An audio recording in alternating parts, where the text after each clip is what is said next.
कैसे हैं आप।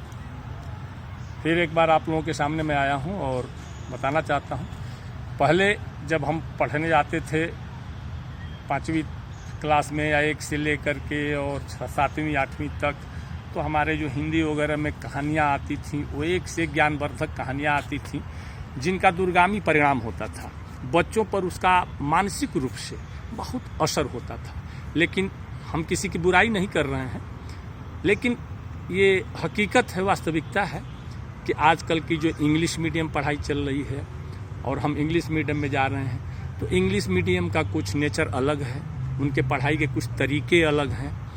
और हमारी जो पुरानी पढ़ाई की पद्धति थी, जो हिंदी में आते थे, संस्कृत में लेसन आते थे, उनको हम पढ़ते थे, तो उनमें छोटी छोटी कहानियाँ रहती थीं जिनका कि एक दूरगामी परिणाम होता था और बच्चों का दिल कोमल होता है, उस पर उसका बहुत गहरा प्रभाव ऐसा पड़ता था तो जीवन भर उनको कहानियाँ याद रहती थी। लेकिन आज हम उससे दूर होते गए हैं, इसलिए मैं एक छोटी सी कहानी बताऊंगा जो हम लोग पढ़ते थे, तो करीब 3री 4थी क्लास में आता था।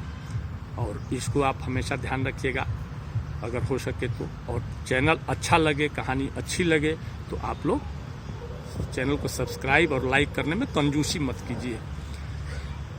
एक किसान थे और किसान के 7 लड़के थे, तो सातों अपना खेती बाड़ी करते थे और किसान के साथ जहाँ जाते थे वहाँ लगे रहते थे और किसान की खेती करने में, किसानी करने में उनकी मदद करते थे। जब किसान बुजुर्ग हो गए और उनका अंतिम समय नज़दीक आ गया, तो उन्होंने सोचा कि जब तक मैं जिंदा हूँ तब तो सब ठीक है, लेकिन जिस दिन मैं इस दुनिया से चला जाऊंगा, मेरा स्वर्गवास हो जाएगा, तो ये बच्चे आपस में लड़ झगड़ करके और सब इधर उधर अलग बिलग हो जाएंगे और कमज़ोर हो जाएंगे। तो इसलिए उनको शिक्षा देने के लिए उन्होंने कहा कि बेटा आप लोग जाइए और सब लोग जो है एक एक लकड़ी उठाकर ले आइए। सातों बच्चे गए और एक एक लकड़ी उठा करके किसान के पास ले आए।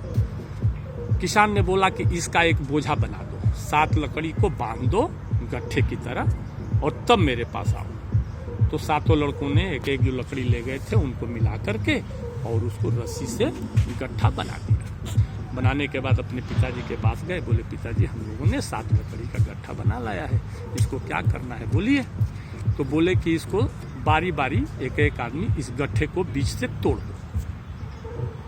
सातों लड़कों ने खूब प्रयास किया तोड़ने के लिए, पर वो गट्ठा नहीं टूटा, ज्यों का त्यों रहा। ये खूब प्रयास किए, नहीं टूटा। फिर अपने पापा से बोले कि पापा आप क्यों ऐसा करा रहे हो, तो गट्ठा बंधा हुआ है, इसलिए सब एक साथ है तो ये नहीं टूट पा रहा है। तो किसान ने बोला कि ठीक है, गट्ठे को खोल लो और एक एक जो लकड़ी लाए हो उसको आप लोग पकड़ लो। फिर किसान के लड़कों ने गट्ठे को खोला और सब ने अपने हाथ में एक एक लकड़ी ले लिया। एक एक लकड़ी जब अपने हाथ में पकड़ लिए तो किसान ने बोला कि अब इसको आप लोग तोड़ दो। तो सब ने बीच से लकड़ी को तड़ तड़ करके चटका दिया और लकड़ी टूट गई। तो फिर किसान ने अपने बच्चों से बोला कि बेटा मैंने क्या किया और क्यों ऐसा करा, आप लोग कुछ समझे क्या। तो लड़कों ने बोला कि नहीं पापा या पिताजी हम तो नहीं समझ पाए। बोले इसका मतलब ये है कि जब आप सातों संगठित रहोगे तो आपको कोई तोड़ नहीं पाएगा। आज जिस दिन आप लोग सातों भाई 7 जगह हो जाओगे और सातों का आपस में विवाद हो जाएगा, एक दूसरे से प्रेम नहीं होगा, तो एक गांव का गरीब से गरीब आदमी भी आपको तोड़ देगा। इसलिए मेरा जाने का समय हो गया है, मैं अब इस दुनिया से कभी भी जा सकता हूं, तो आप लोगों को ये शिक्षा दे के जा रहा हूं कि आपस में आप लोग प्रेम से रहना, कभी भी एक दूसरे से लड़ाई झगड़ा मत करना, और जब आप सातों एक साथ सम्मत रहोगे तो किसी का दम नहीं है कि आपको तोड़ सके। इसलिए इस कहानी पर आप लोग ध्यान दीजिएगा और परिवार सबसे महत्वपूर्ण होता है। कभी भी परिवार से दूर मत होइए। वृक्ष के पत्ते का तभी तक महत्व है जब वो पेड़ से लगा हुआ है।